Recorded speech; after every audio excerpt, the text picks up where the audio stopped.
అందుకే ముందుగా ఏది సెలబ్రేట్ చేసుకోకూడదు. ఈ మాట ఎందుకంటున్నానో ఈ వీడియోలో చెప్తారండి. గత 3 రోజుల నుంచి మా ఇంట్లో వరుసగా పార్టీలున్నాయి. అలాగే ఈరోజు పార్టీ ఉంది, రేపు పార్టీ ఉంది. రేపు పార్టీ గురించి మాకు ఇన్ఫర్మేషన్ వచ్చింది. కాకపోతే ఈరోజు పార్టీ గురించే ఇన్ఫర్మేషన్ రాలేదు. ఇంకా 7 గంటలు అయిపోయింది సాయంత్రము.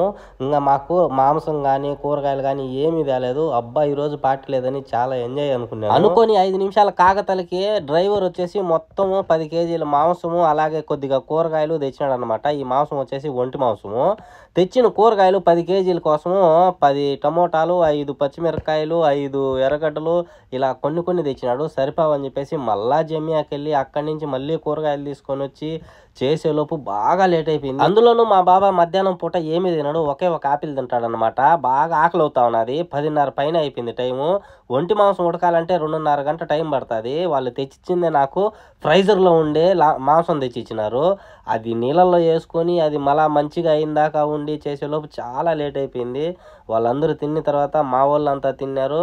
అక్కడి నుంచి ఇంటికి వచ్చేసి డైలీ పార్టీలు చేసి నాకు కూడా అలుపు వచ్చేసింది. అందుకే ఈరోజు రెస్ట్ వస్తుందిలే అనుకున్నాను. అది కూడా రాలేదు. అందుకే ముందుగా సెలబ్రేట్ ఏది చేసుకోకూడదు. ప్లీజ్ గాయస్, నా ఛానల్ నచ్చినట్లయితే సబ్స్క్రైబ్ చేసుకోండి. ఇలాంటి మంచి వీడియోలు మరెన్నో వస్తాయి. Thank you.